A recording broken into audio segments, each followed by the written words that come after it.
Thank you, everyone, for joining us for the FinOps event. So thank you for joining us as well on such a lovely afternoon to talk about our favourite subject, FinOps.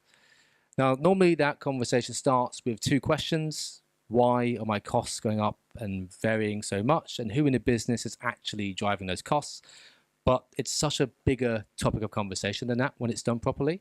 It can be a huge enabler, not just for better revenues, but better profitability as well.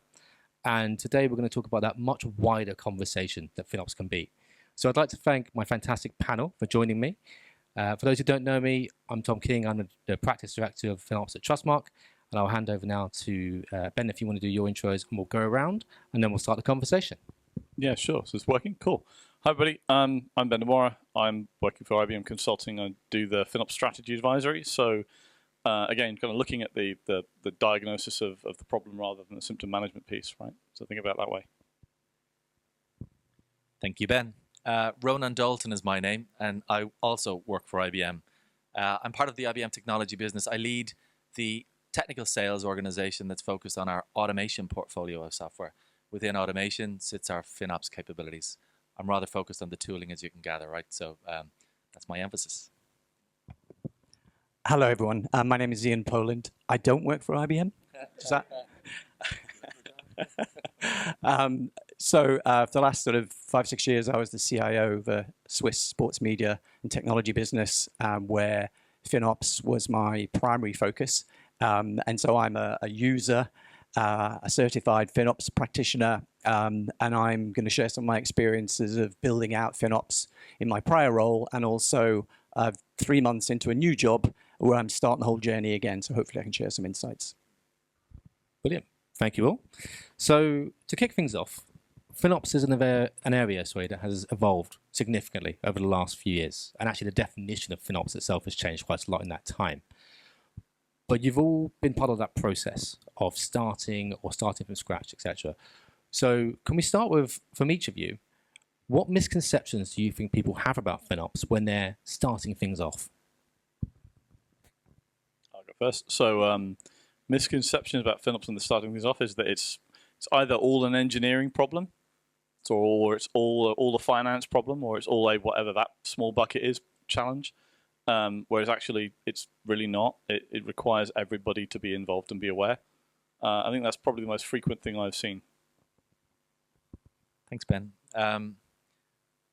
I'm thinking, when you're trying to get started, what you should really consider is that this is probably your first time doing this, and that you can't do it alone, right? So look to partners, look to those that have done this before, look for those that have experience, working with other clients who've learned from that and who can impart maybe some of that learning with you. Look for tooling vendors. Of course, the tooling isn't everything, right?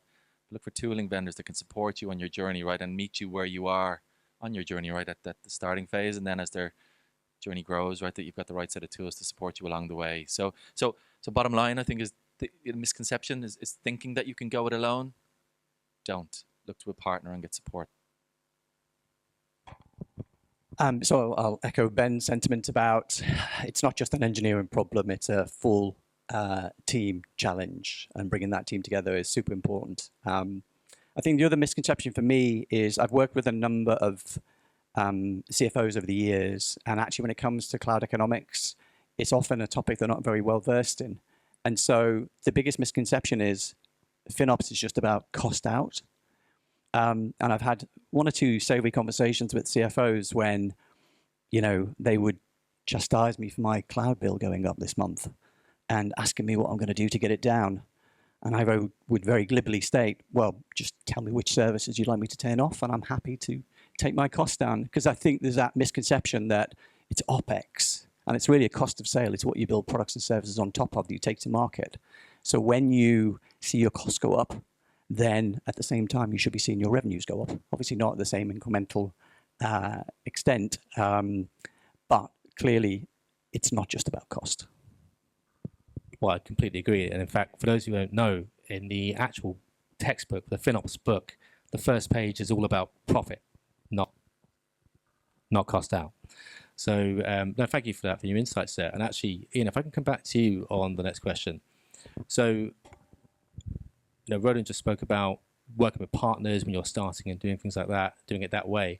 You've taken on a new challenge recently, and you've moved to a new company to start from scratch. So, what are the key lessons that you're taking from where you've been with Sportradar into what you're now doing at dunnhumby? You always need a Ben when you get started with FinOps. That's what I learned. So Ben and I worked together at Sportradar when we were doing all of the education. And so the often used term about education is the most important thing, because the maturity scale when you go to a business that sort of know what the FinOps term is, but I've spent in my first 2.5 months sitting down with colleagues in finance and product and trying to actually educate on the principles of unit economics, cloud economics, and things like, metrics that, the sort of cloud will afford you that you're not really utilizing now, and trying to get that sort of change of mindset. So I learned very early on that you need to really educate people, because, again, goes back to, it's not just a technology problem. It's not just a finance problem. It's not just a business or product problem. It's everyone's problem. But, that old adage about, common sense isn't the same as common understanding. Get everyone on the same page. I've had quite a few people now in the finance team actually doing FinOps certification. I've got some people coming with me to the technology business management event in June, which is another sort of framework that is FinOps related. And so that sort of education is the thing that I've learned very quickly, that I need to get everyone on the same page before we get into some of the other challenging things. The fundamental thing is just get everyone really clear on what it is we're trying to achieve and what FinOps will really do for the business in a way that it isn't just cost out. And Ben, to you, actually having worked with Ian on that process, but also on the much wider amount of teams you've worked with training as well, as you've trained across industries and different, all kinds of clients you've worked with, what are the common traits that have been successful across structure and mindset for the companies and organizations you're working with? So the change is critical, right? I think that if you keep doing the same thing over and over again, and you hope for a better outcome next time, that's probably going to be disappointed. So I think in terms of understanding how to change, right, and understanding what new skill sets you need to build, what you need to hire for, what you can cross-train for, but what's your problem now, and what might your problem be once you've solved that, right? It's like looking ahead and figuring out what your adoption journey is. If you want to be a nerd about it, the FinOps the framework has got 22 capabilities now, plus we now have scopes which incorporate things like on-prem and other stuff you can now incorporate. It's too much to fit into one person's head, right? So you need to figure out how you structure your skill sets and your team so that your journey is going to be supported and you're ready for each evolutionary stage. Because the only constant is change when you start doing this stuff. Thank you, guys. And yes, to Ronan, the other side of that. So we've just talked about the sort of working internally with your people, your culture, looking at the strategy of how to get everybody engaged and really focus on this, and planning for the change that's coming.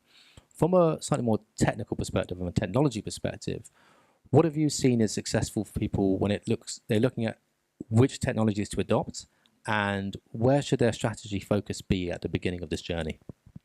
So from a tooling perspective, right, and a tooling strategy perspective, I think the place to start is having one, right? So right, and with that, right, I guess that's built upon what are your principles, your foundations of your FinOps practice, right? And maybe even for your FinOps practice, you have a charter that's defined and a set of goals that you want to achieve.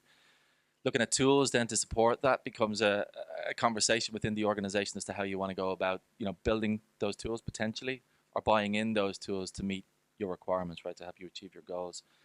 Obviously, the build or buy conversation is one that, depending on, the different domains, there's different capabilities that you need to look at, right? But from a build perspective, a lot of organizations might actually even start there, right? And look within their organization to see, the capabilities that they have and start to build them out. I guess, when you look though to mature your FinOps practice, right, having a set of capabilities that are being delivered by an organization who specialize in that, maybe a better way to go, right? And you can allow that organization to specialize in the tooling, and you progress with the transformation within your organization and leverage that tooling, right? So So from a tooling perspective, the build or buy, and then deciding upon the right set of tools that align with the capabilities that you're looking to deliver within your organization, are the ways that you should, I guess, look to move forward when it comes to tooling. Obviously, with the different personas that are involved as well when it comes to FinOps, the different practices, the different parts of the business that come together with the tools that you're looking at. Then, right, you need to look at the tools that can support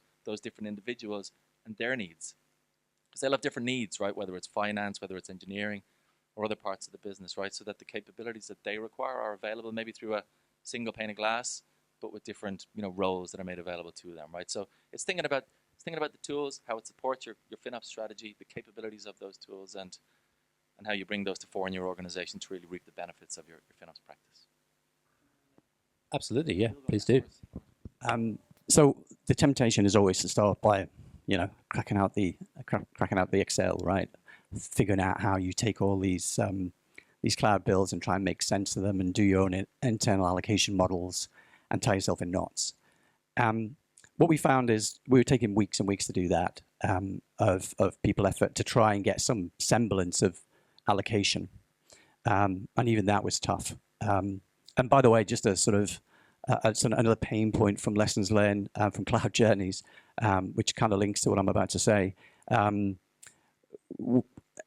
There's a temptation sometimes when you're starting your cloud journey to kind of almost assume that it's just a data center in the sky. And I'm talking from personal experience here. In my prior role, when I first arrived, we were very early in the journey, and we had a data center in Zurich. I mentioned we were a Swiss business, so no surprises there, right? Except that we had a great big account in our hyperscaler that was called Zurich Expansion. So guess what they'd done? They just dumped everything into one big bucket. So trying to disaggregate that and allocate that cost from day one was a nightmare. So we stood back after having lots of frustrating times with Excel and not being able to properly allocate. And actually, it was triggered by a conversation when a product manager came to see me and said, "Hey, tech guy, I'm going to stop running this product next year. I want you to tell me what you're going to save." To which I said, "Well, let me go and see if I can figure that out." Clearly, the models that we have and the ability to really get that sharp insight on exactly what it's cost to run that service or deliver that product is nigh impossible. So it sort of triggered that whole thing about we really need that observability. So our tooling strategy took two streams. One was about that visualization, the observability, and being able to then, bring that data in, properly allocate it, sort out your taxonomy first, get all of your, business units and groups and your products and all the way down to the lowest level you can, drive that sort of tagging, which is a kind of 101 for FinOps, and then make sure that you properly leverage that observability tool. We saw triple-digit ROI within the first year, and conservatively, without publicly limited company, I can't really say too much about it. It paid back in spades very, very quickly. We also then, in terms of process for our practice in FinOps, we really drove very much this sense of how do we continue to optimize in the optimize phase, right? So having the observability was great because then we could do things like anomaly detection. We could start to run sprints across 23 different engineering groups I had in my organization, so quite a complex estate. And we would run sprints to right size. So whether you've got your storage right, your database right, whether you're over committing or over provisioning. And typically we would save somewhere between $300,000 to $400,000 per annum just by right size and having that discipline. So using a central team with the right tool to identify the potential and then actioning that within the engineering groups, having that on the scorecards, by the way, because what you measure, you manage, was the game changer for us when it came to our tooling strategy. And we did that, but we also, like every modern business, want to automate. So that was the second strand of our strategy.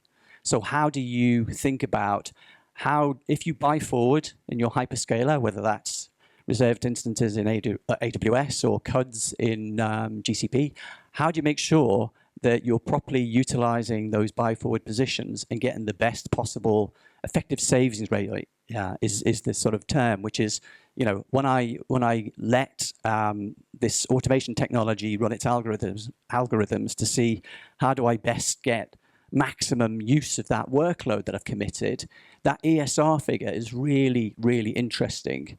A little anecdote for you. So typically, most AWS users will get, with their reserved instances, something like 10.5% ESR, right? So kind of okay, but not great. The better companies will get something like 25% ESR. If you're really in the top 2%, then you are 40% plus. And we had an ESR of 45 because of our tooling choices. And what that meant was every month when, the models have run and I got my bill, which was a no-win, no-fee bill, the email would say, cha-ching, here's what I've saved you this month. So that ESR turned into dollar value. So every month when I was having my reviews with the CFO about how's my cloud spend this quarter or this month or whatever, we always had a real world, here's what we're doing to drive efficiency.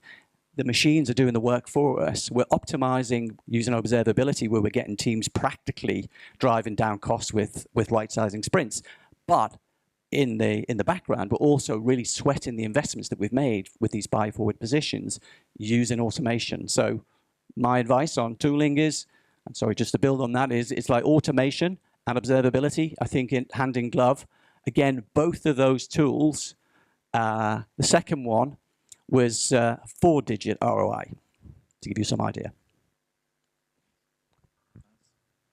Yep, that's for Ronan, definitely, because it's really interesting that you've mentioned automation there, because that we were going to come to that later anyway. But Ronan, as you obviously preside over the world of automation in the IBM technical sales team, do you find, and actually Ian in that case obviously had a very positive attitude towards automation and adopting and embracing it. I found, working with a variety of clients, that actually there's a bit of a mixed attitude towards that.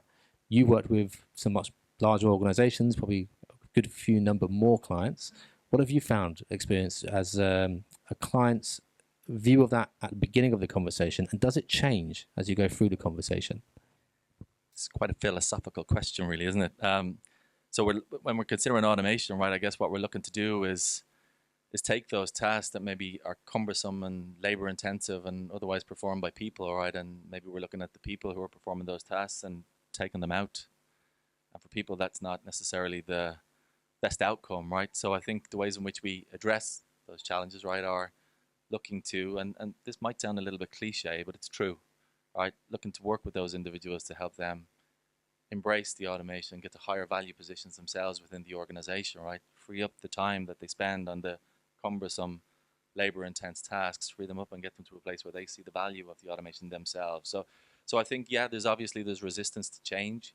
Automation is one of those technologies that I guess will displace maybe certain elements of labor-intense tasks, but actually by demonstrating the value to the individual, I think you can bring the individual on the journey, and then obviously business can see the real return, right, on both the bottom line for the business, but also the value add that the people can bring to the organization. So it's cultural change, it's technology adoption, and yeah, there's a journey to be gone on, but it's not an easy one to traverse, right? Absolutely, and there's a second part to it as well, which I find is the trust in the technology itself.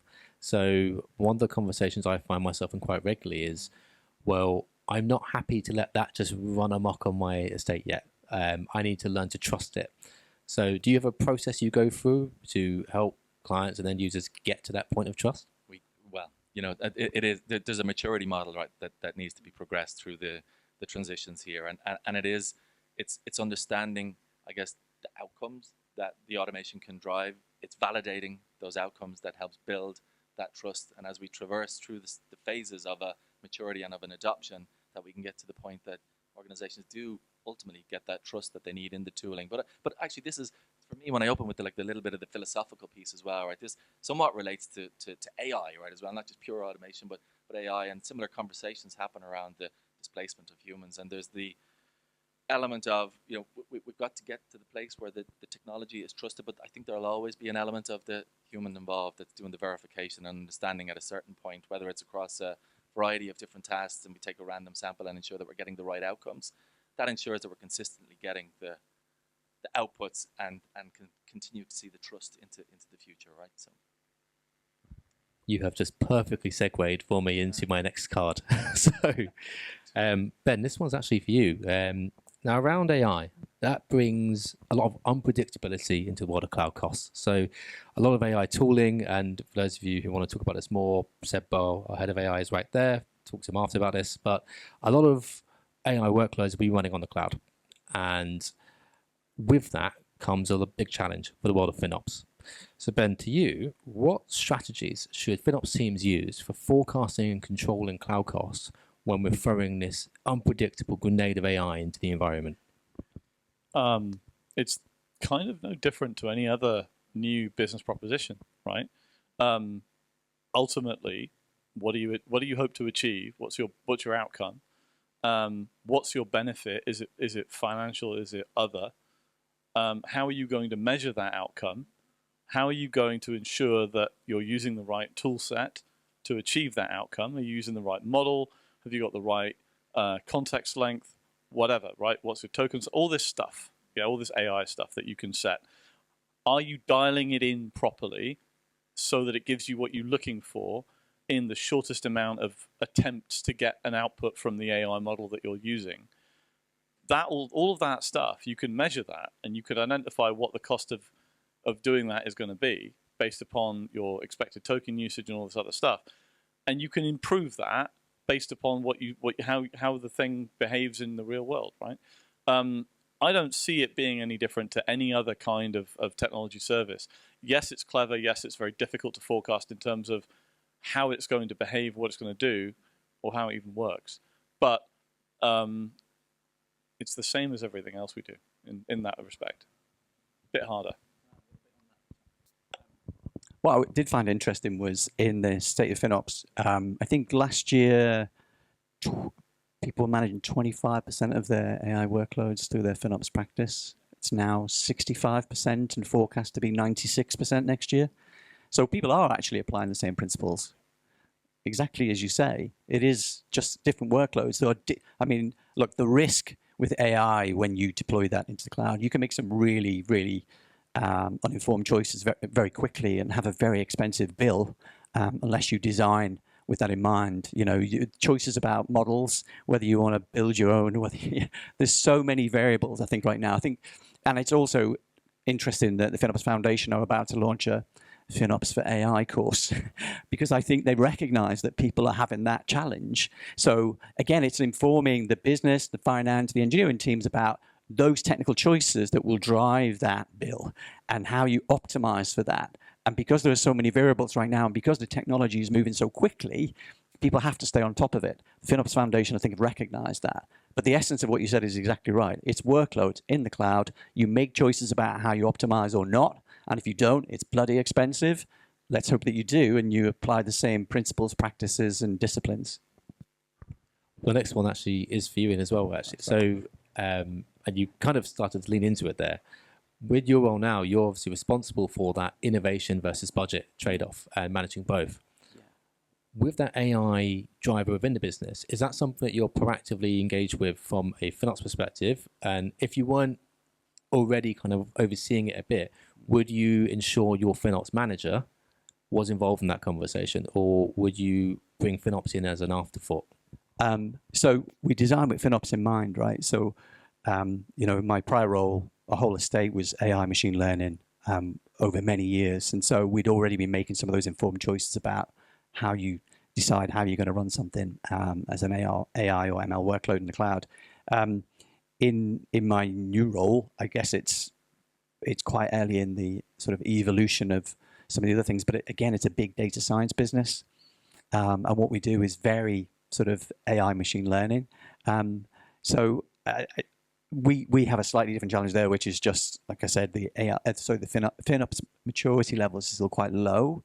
But what we are finding is applying those disciplines about making sensible choices you start small and scale. This is kind of mother than apple pie, really, but it is that thing about, when you venture, we're doing quite a lot of innovation right now on certain things. And what we're saying is, and quite a lot of agentic and things like that, obviously, this is not an AI conversation, but I'm sure we could have one of those at some point. But anyway, but making those sensible choices early on and having that discipline around, to Ben's point, the thing that you're trying to measure is the business value. What you're trying to do is optimize for cost, and you're trying to get the right design. There's so many choices, but we try to index on value, and we try to get the discipline right to not make radical choices on what you're building for and what you're trying to scale for, because back to what I just said, it can be really expensive. So that's, for me, it's like getting the sort of the discipline early on.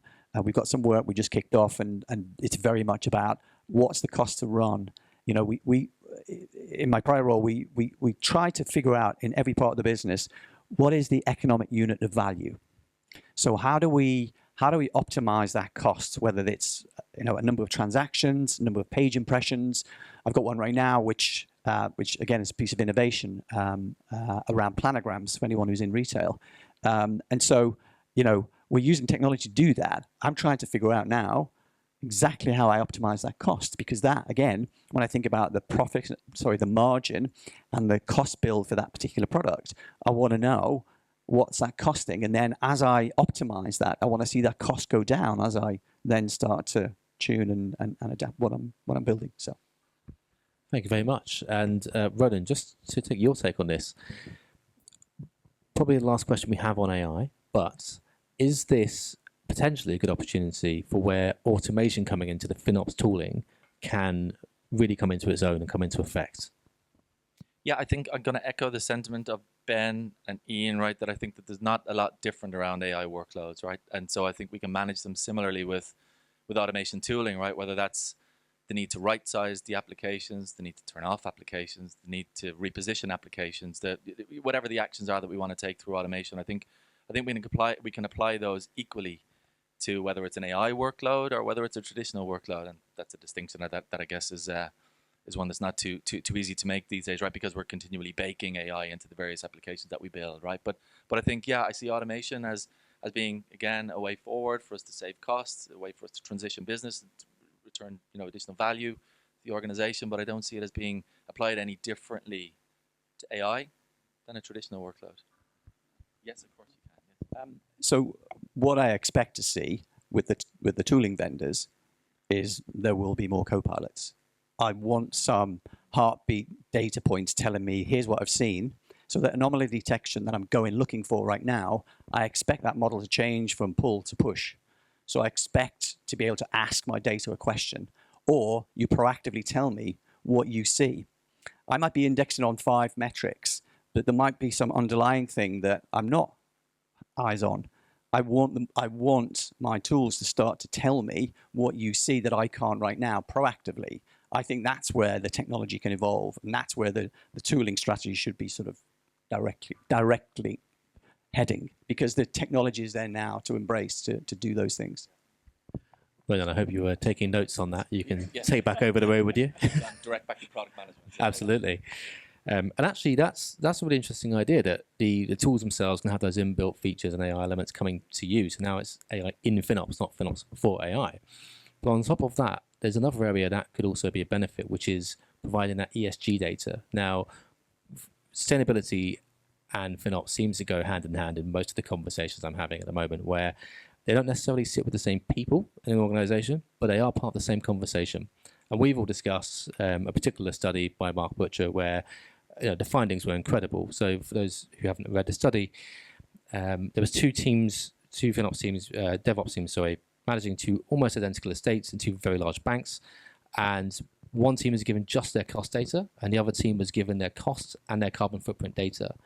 And the team that was given the carbon data, I think the change they made was about 4 or 5 times the size of the one with just the cost data. And I think devs get a bit of a bad rep a lot of the time.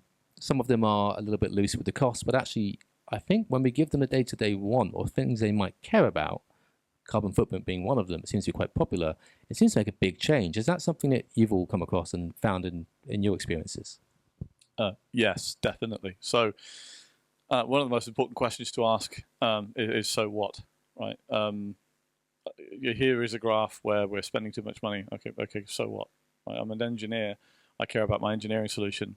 And okay, you might care about the cost because you're the business and you're my employer, but the engineers will care about what they care about, right? So it's accessing that emotive element. And also the other piece as well that's worth bearing in mind is that, yes, FinOps and sustainability sit next to each other, but they don't always agree, right? Some of the cheapest regions for your hyperscalers are also the most polluting in their energy generation. So you might save money by moving to a different region, but your carbon footprint will go through the roof. So, yeah, it's an interesting thing. So that aspect also is people are becoming more aware of that too. So if your engineers are aware that that region is more carbon polluting, they may not be so keen to move there, even though it's cheaper. Maybe I can add to that from a tooling perspective. Actually, tooling has started to bake in that information, right? So in terms of the carbon emissions, now I had a great conversation with Andy on the train on the way here, right, around the reliability maybe of some of that data, but it's certainly now another parameter through which we can look, another lens that we can apply when we're looking to optimize is that carbon emission lens, right, and can help inform those decisions around sustainability too. And if we could get your thoughts. So yeah, there's a few things about this. So we were a bit like the study. We were trying to get some focus around. We're a public company listed on the NASDAQ. ESG was a thing, right? Like everyone else has said, you don't necessarily always trust all the hyperscaler data. So I remember having some conversations with some product folks of some of the tooling organizations about, at some point, we need to surface both cost and carbon. Because what we were trying to do is educate our software engineers that not only do you make a buying decision every day when you spin up a service in the cloud, you also make an environmental decision because there's a cost in dollar value and a cost in carbon. And actually, we had a little bit of a sort of push on how do we get our engineers to think about green ops in a way. And actually, I sent a couple of my team to Cambridge to do some education there and came back, and then we started a whole movement around that focus on cost and carbon. The business is fantastic because we get that focus because the byproduct is a cost reduction, but the environmental impact, was surprisingly more important to the engineers than people are giving them credit for. So they do have an environmental conscience, and I think it was really important. The other thing, just to be slightly controversial, talking about AI, I was at an event in Stanford a couple of weeks ago, all about AI, and the environmental conversation came up, and people were talking about, well, every time I run a query, I'm consuming like half a liter of water. Is anyone really thinking about that yet? Because in this kind of 2.5 years since generative AI first launched, there's been this kind of almost irrational exuberance to kind of do stuff AI related, and generative AI and building large language models that, by the way, have been around for quite a long time, but suddenly they've been democratized. And the agenda about sustainability has kind of been lost in the mix because AI is so omnipresent now, and everyone is talking about what are you doing with your AI strategy or your generative AI strategy or your data strategy in reality. But the environmental impact, I don't think people have really got a focus on at this moment in time. That's a really good point, and you've just made me feel very guilty about how many times I've asked GPT to roast me in my car. So feeling bad over here. But I've got one final question for the panel. But before I do, actually, I'd like to turn this to the audience and see if there's any questions that you'd like to ask everyone up here. Hands up and off we go. So if I can just repeat the question. It was at Sportradar, in the early days, how did you solve the challenge of getting the data you needed to actually start the journey? So you mean from the cloud provider in Cost Explorer?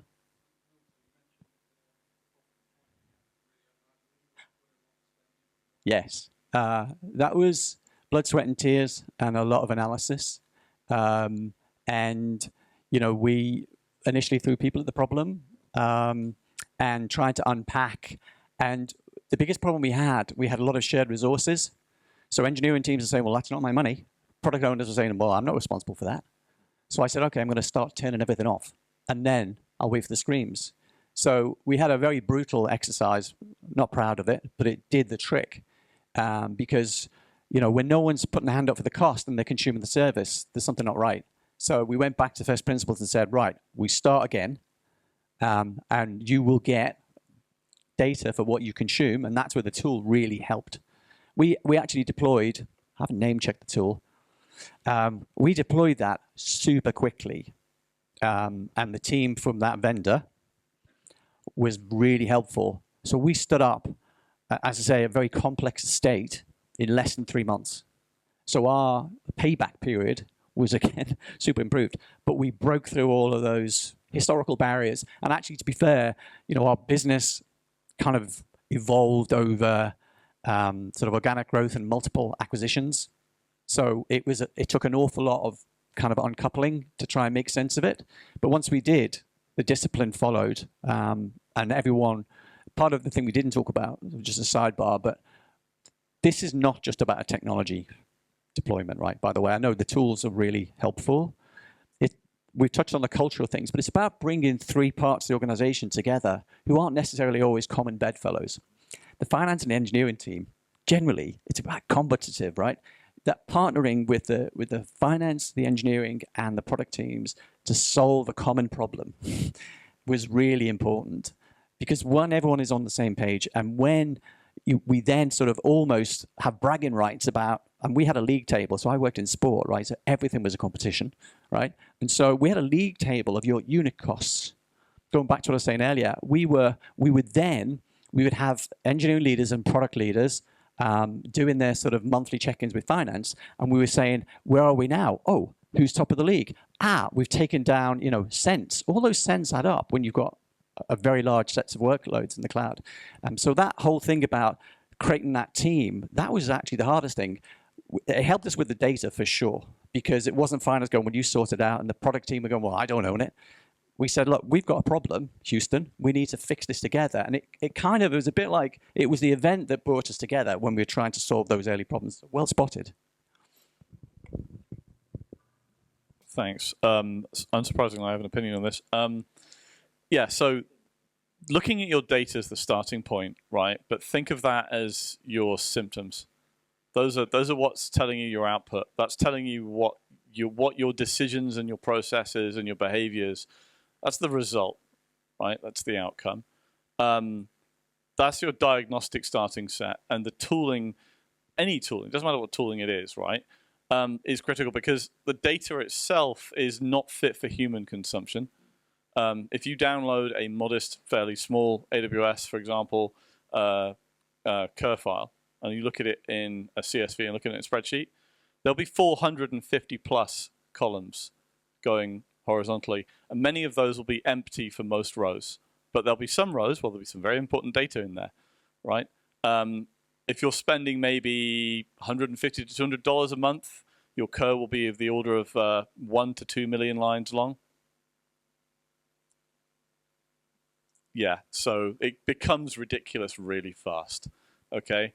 Nobody has the time to go through that. So as Ian's personally suffered and has the trauma from. So like, yeah, you need to get to a 10-second point, right?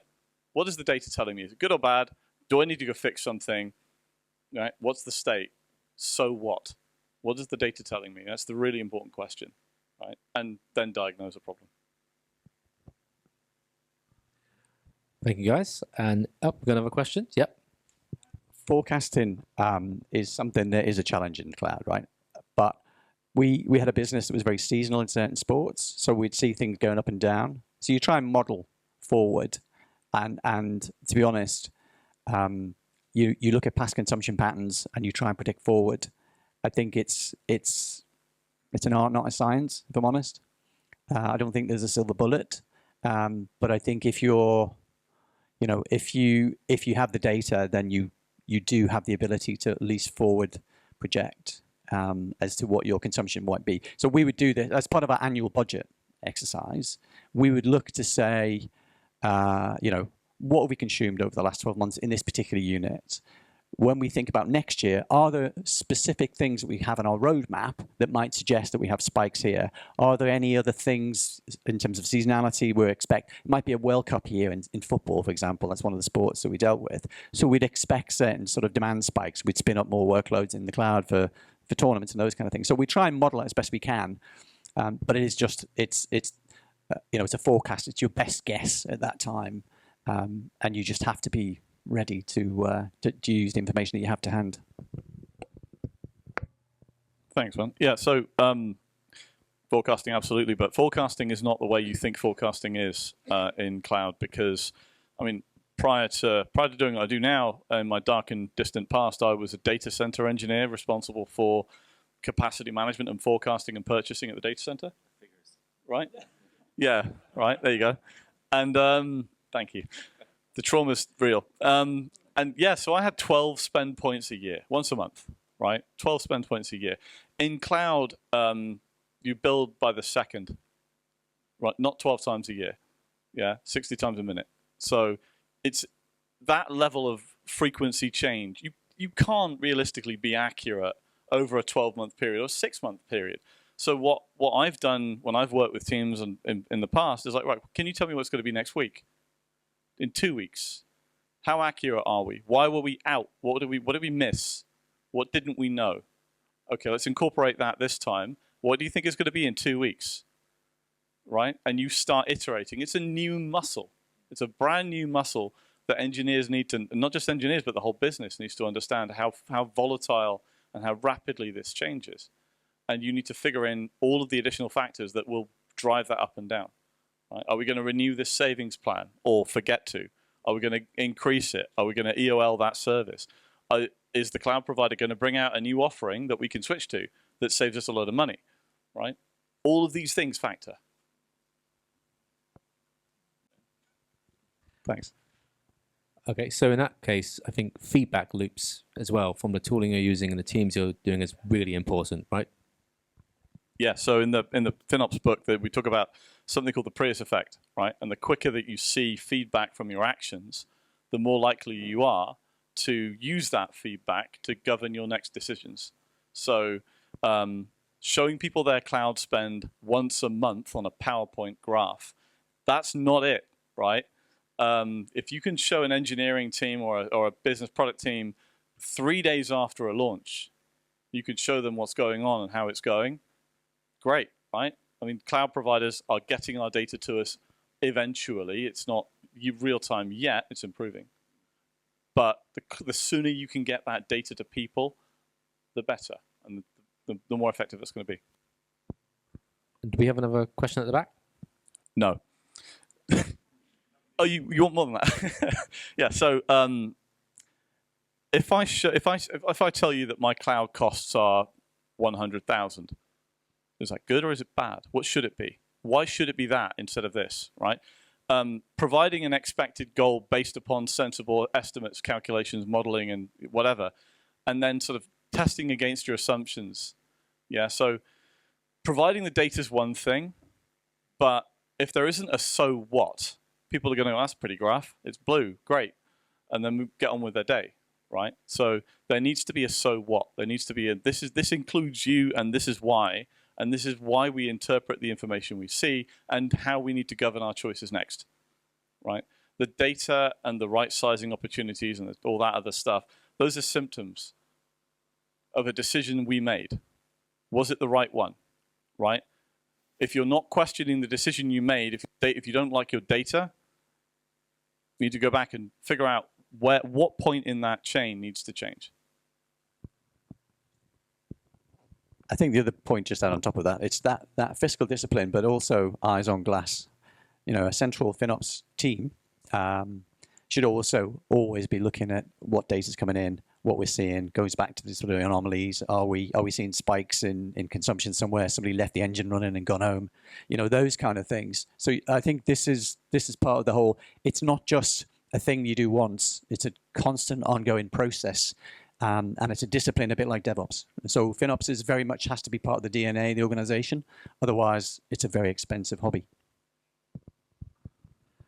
Absolutely, and actually, the gamification you installed at the previous role seems to have worked quite well. So that kind of lends itself to the so what, doesn't it? By bringing in that competitive edge to it. Yeah. Do we have another question? Yeah. Hello. So I'm going to let my learned colleagues also comment on that, but I'll tell you about my experience of automation. So the tooling that we talked about was effectively look no hands. We deployed somebody's algorithm into our workspace, and that ran constantly looking for opportunities to deploy workloads into where we have capacity. And so the automation of that was effectively done by the algorithm. It didn't include, I might have said this to you just before we came in here. I was really skeptical about this particular technology and how what it could do. We were very early on. It's some folks ex-AWS who set this up, and we were a portfolio company then for one of the West Coast technology investors, and they connected us up and said, hey, these guys ex-AWS, they've got this really cool algorithm that will help you with your RIs and getting the best value from that investment. And when we met them, they said, look, we just need to connect. We'll demonstrate how this can run for you. It's a no-win, no-fee, as I said earlier. And let's just see if it delivers the value we expect, because typically we'll drive out 30% in a heartbeat, right? And I was like, show me. So they did, and blow me down. It was definitely the juice is worth the squeeze, as they say. And we just essentially deployed that across the estate. Every month it ran. Every month I got an email telling me what I'd saved. And we'd have a renewal. We had a real renewal conversation after 3 years. And we're still going, or that's still going. And I'm in the conversation with them in my new gig to bring them in to do exactly the same thing. So in terms of the effort to deploy, minimal. The value it delivered, substantial. And that kind of tool, I think, is the right kind of tool. That's proper automation where there's no intervention required, except to count the dollars. No, brilliant. I mean, that's the best sales pitch for some of our tech that I've heard in a long time, right? So, yeah, no, and I'll stay. Yeah, exactly. Yeah. But just in terms of the automation, and I think this is where you were going with the question, was around the specifics of what is it that you're automating, right? And so it's very much around the right sizing of a workload. It's around the right sizing of a virtual machine, the resource that's aligned to the machine, not just the VMs, but also some of the services that you might be consuming. It's the positioning of those in particular regions or data centers. It's leveraging some of the contractual engagements that you might have with cloud services provider to avail of reserved instances and others, right? So it's automating those actions that would otherwise be taken by, to my earlier point, the expensive people, all right? So. Yeah, the best way to think about automation in this space is as a force multiplier, right? If you've got an estate of 50,000 VMs and you've got 5 engineers and they need to right size half of them, I feel very sorry for those 5 engineers, right? But if you could throw some automation at that solution, at that problem, right, then those 5 engineers can do some useful things instead and maybe be less depressed. But yeah, I was like, it's a force multiplier, right? I think a force multiplier as well in this particular field is really, really needed at the moment. So for those who haven't done the searches on LinkedIn, which I have, there's currently, I think, 2 seconds. Yeah, there's 3,500 people working in the UK or so with FinOps in the job title. That includes some people like myself who are not necessarily running it every day, but just talking about it with yourselves. There's currently 8,500 open job adverts with FinOps in a job title. So I actually think this is where we need force multipliers, probably more than anywhere else. And it almost feels to me, especially coming from a security background, like where security was 7 or 8 years ago, where we just don't yet have the skills in the market. And it's all out there. I mean, there's an awful. So I would recommend 2 bodies at least. So get yourself on the FinOps Foundation, get yourself certified. $600, self-paced, do the exam. I mean, all of that is straightforward. If you join the FinOps Foundation, if you register, I think they give you a free access course straight away as well. If you want to think about sort of broader frameworks, I'd recommend looking up the TBM, sort of technology business management. I sit on the European Advisory Board, sorry, full disclosure. So they also have an event in June. I think I've done all my good stuff for that. More plugs. So yeah, get educated, get certified. And, you know, if you're in the job market, I was listening to a playback of one of the FinOps events a little while ago, and they were saying at conference, it's become a job market because there's so much demand for really, you know, how organizations are grasping this opportunity around FinOps. And if you've got some skills and expertise and experience, you are definitely in demand. So they say, yeah, actually, ironically, I think where they have the partner halls and some of the things at the conference, that's where people are taking CVs and getting jobs. So if you're in the market, just saying, there's plenty of work out there for you. Yeah, and going back to the training thing, it's a great point you raise, Ian, as well. Thanks. So with the FinOps Foundation content, they actually provide lots of free content too, training courses. So there's an introduction to FinOps, which is free, right? Which gets you 90 minutes of self-paced training. It's enough for an executive level person to understand what it is they're talking about to a degree.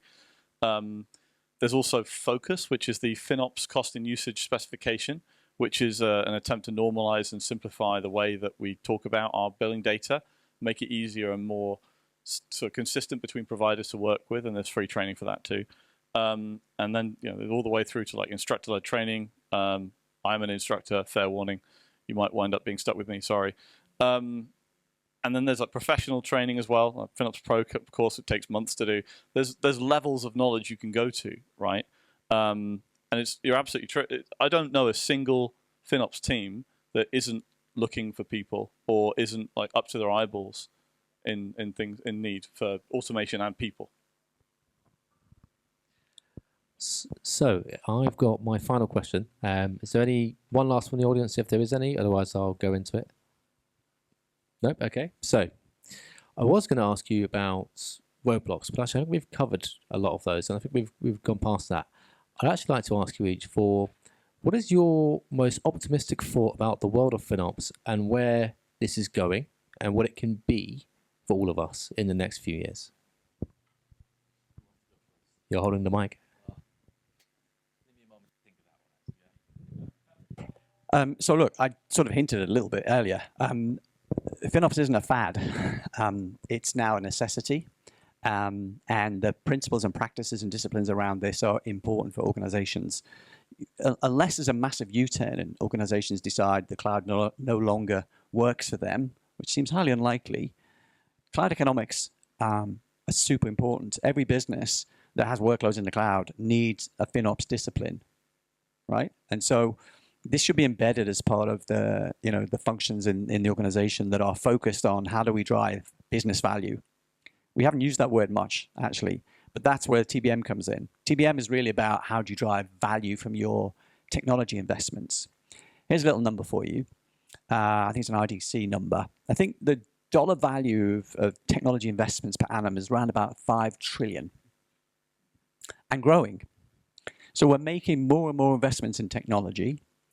In the room, quick guess, what percentage of that 5 trillion do you think is spent on cloud? Anyone?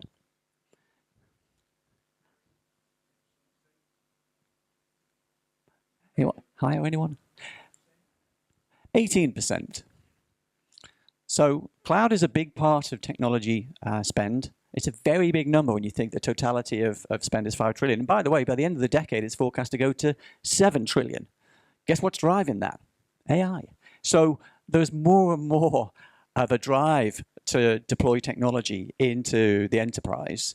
There, as a consequence, is a very big need to make sure you've got all the financial disciplines and practices that FinOps provides in order for you to make sure you run a sustainable, profitable business. So that's my pitch for FinOps. Yay, FinOps. Thank you, Ian. Oh, I think I've got an answer now, right? So thinking about it there for the last moments, and yay, FinOps. I'm almost thinking that what is FinOps on the way out? Perhaps, right? Just a thought. But if I think what the FinOps Foundation are doing, right, in terms of broadening the scope, and the scope broadening to new domains, and those domains bleeding into where TBM is, will FinOps as a thing continue, or will FinOps as a thing become more of a TBM, right? Yeah, and that's the way forward. So, and then with TBM, that becomes the de facto way in which we manage technology within the business. We manage the way in which we get business value out from the other side. That's where I think we're going. It's a bold statement. Yeah. I kind of don't care what we call it, if I'm honest. I think what I'm seeing happen, and I'm seeing this happen, which is wonderful, is lots more collaboration beyond the boundaries of people's professional disciplines and skill sets. Lots more compassion of the challenges that other parts of the organization face and support of those challenges.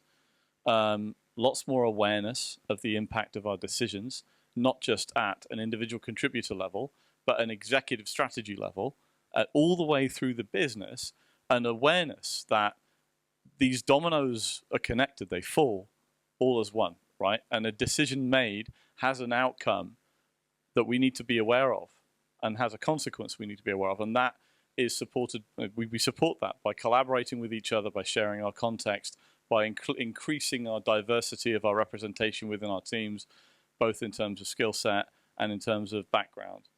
And that, I see that all the time, and it gives me a lot of optimism for a more connected group of people working together. So that's what I see happening. I don't care what you call it, really. Call it FinOps. FinOps is a weird name. There was a FinOps before FinOps anyway. It used to mean financial operations. So call it what you like. All right. Well, thank you all for that. And thank you for your comments and thoughts this afternoon. We really appreciate you coming and spending the time with us. And thank you all as well for coming and joining us and listening to this and engaging with the questions. So there's now going to be a networking session in the back of the room. We can, again, continue the conversations on a one-to-one basis. And I'm sure there's about to be some beers and champagne served as well. Thank you for coming.